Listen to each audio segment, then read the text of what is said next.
थांबा. जर तुम्ही आज संकटामुळे रडत बसला असाल तर हा व्हिडिओ तुमच्यासाठी नाहीये. हा व्हिडिओ फक्त त्यांच्यासाठी आहे ज्यांना वाटतं की कितीही वादळ येऊ दे, मी ढिम्म हलणार नाही. तुम्ही म्हणताय ना माझं नशीब खराब आहे. तुम्ही म्हणताय ना सगळे रस्ते बंद झालेत. अरे रस्ते बंद झालेत तर काय झालं?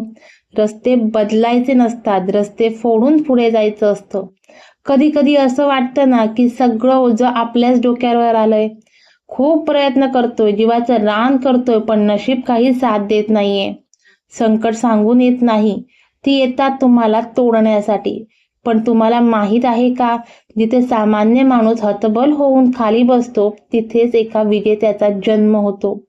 तुमच्या समोर किती मोठं संकट आहे यापेक्षा तुमचा आत्मविश्वास किती मोठा आहे हे महत्वाचं आहे. मनात सतत एकच विचार येतोय, आता कसं होणार, बरोबर ना? लोक म्हणतील आता तुझ्याने होणार नाही, परिस्थिती ओरडेल तुझी लायकी नाही. पण तुमचा अंतरात्मा काय म्हणतोय? जर तुम्हाला वाटत असेल की हे संकट तुम्हाला हरवेल तर तुम्ही चुकीचे आहात. कारण हे संकट तुम्हाला हरवायला नाही तर तुम्हाला घडवायला आलं आहे.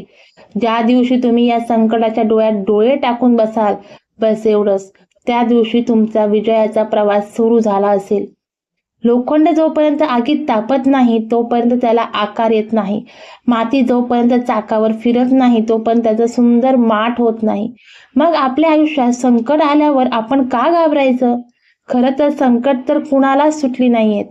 पण जी माणसं आज शून्यातून विश्व निर्माण करून बसली आहेत ना, त्यांनी संकटामध्ये भीती म्हणून नाही तर एक संधी म्हणून पाहिलंय. वादळाला घाबरणारे तर खूप आहेत, पण वादळाला माथा भिडवणारे सह्याद्रीचे वाघ खूप कमी आहेत. तुम्ही कोण आहात? एक सामान्य माणूस की तो वाघ जो प्रत्येक संकटावर झेप घ्यायला तयार आहे? लक्षात ठेवा, सूर्य कितीही तापला तरी समुद्र कधीच आटत नाही आणि कितीही अंधार झाला तरी उद्याचा सूर्योदय कधीच थांबवू शकत नाही. तुमचं संकट हे तुमच्या यशाची पायरी आहे, अडथळा नाही. तुमच्यातही जिद्द आहे, फक्त ती ओळखायची गरज आहे. लक्षात ठेवा, रात्रीचा काळोख कितीही दाट असला तरी पहाटेचा सूर्य तो काळोख फाडून बाहेर येतो. तुमचं आयुष्य तुमचं प्रकाशमान होणार आहे. फक्त स्वतःवरचा विश्वास ढळू देऊ नका. कितीही मोठं संकट येऊ दे, छातीत ठोकून सांगा, येऊ दे, मी तयार आहे. कारण तुम्ही एकटे नाही आहात. तुमच्या कष्टाची आणि आई वडिलांच्या आशीर्वादाची ताकद तुमच्या पाठीशी आहे. उठा आणि कामाला लागा. वेळ तुमची वाट पाहत आहे. तुम्हाला वेळ बदलायची आहे. हे संधी आणि संकट एकाच नाण्याच्या दोन बाजू. लोकांना फक्त संकट दिसतं, पण यशस्वी माणसाला त्यात दडलेली संधी दिसते. आज जे संकट तुम्हाला रडवतंय, उद्या तेच संकट तुमची ओळख सांगणार आहे, उदाहरण ठरेल. कारण लक्षात ठेवा, जेव्हा रस्ता बंद होतो तेव्हाच नवीन रस्ता शोधण्याची बुद्धी सुचते. 2. स्वतःची तुलना कोणाशीच करू नका. दुसऱ्याचं नशीब बघून स्वतःला कमी लेखू नका. प्रत्येकाची लढाई वेगळी आहे. कोणाला यश लवकर मिळतं तर कोणाला उशिरा, पण उशिरा मिळणारं यश जास्त काळ टिकणारं आणि दणदणीत असतं. तुमचा वेळ येण्याची वाट पाहू नका, तुमची वेळ खेचून आणण्याची जिद्द ठेवा. 3. लोकांच्या शब्दांकडे दुर्लक्ष करा. तुम्ही पडलात तर हसणारे खूप असतील, पण तुम्ही उठलात की टाळे वाजवणारेही तेच असतील. लोकांचे काम आहे बोलणं, तुमचं काम आहे करून दाखवणं. तुमच्या कर्माचा आवाज इतका मोठा असू द्या की टीका करणाऱ्यांच्या तोंडावर आपोआप कुलूप लागेल. अपयश ही शेवटची पायरी नाही. अपयश आलं म्हणजे सगळं संपलं असं नसतं. अपयश म्हणजे पुन्हा एकदा नव्याने पण अधिक अनुभवाने सुरुवात करण्याची संधी असते. जो पडतो तोच उठू शकतो आणि जो उठून पुन्हा धावतो तो शर्यत जिंकतो. त्यामुळे पडण्याला घाबरू नका आणि पडल्यावर तिथेच थांबायला घाबरा. 5. तुमची का स्पष्ट असू द्या. जेव्हा तुम्हाला वाटेल की आता सगळं सोडून द्यावं तेव्हा फक्त एकच विचार करा, मी सुरुवात का केली होती? तुमच्या आई वडिलांच्या डोळ्यातील ती स्वप्न आणि स्वतःला दिलेले वचन आठवा. तुमचं का जर प्रबळ असेल तर जगातील कोणतंही संकट तुम्हाला रोखू शकणार नाही.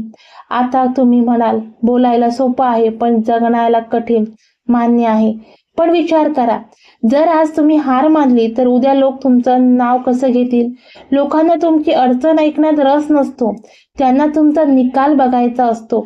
आणि मला खात्री आहे तुमचा निकाल हा विजयीच असायला हवा, कारण तुमच्या रक्तात हार मानणं नाही तर झुंज देणं आहे.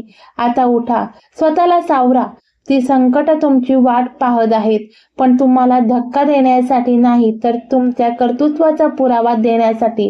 म्हणून आज स्वतःला एक वचन द्या, कितीही मोठं संकट येऊ दे, मी लढणार, मी जिंकणार आणि मी इतिहास घडवणार. जाता जाता फक्त एकच गोष्ट सांगते, आयुष्य तुम्हाला कसं जगायचं हे शिकवत नाही तर संकटाशी कधी लढायचं हे शिकवते.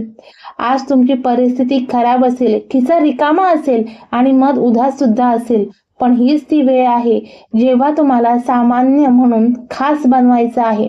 लोक तुमच्याबद्दल काय बोलतात याकडे लक्ष देऊ नका, कारण त्यांच्याकडे स्वतःची स्वप्न नसतात. तीच माणसं दुसऱ्यांच्या स्वप्नांवर हसतात. उद्या जेव्हा तुम्ही यशस्वी व्हाल तेव्हा आजचं हे संकट तुम्हाला एका कथेसारखं वाटेल आणि ती कथा सांगताना तुमच्या चेहऱ्यावर एक वेगळं समाधान असेल. तर मग आहात ना तयार? आजपासून, या क्षणापासून स्वतःला सांगा, हार मानणं माझ्या रक्तात नाही.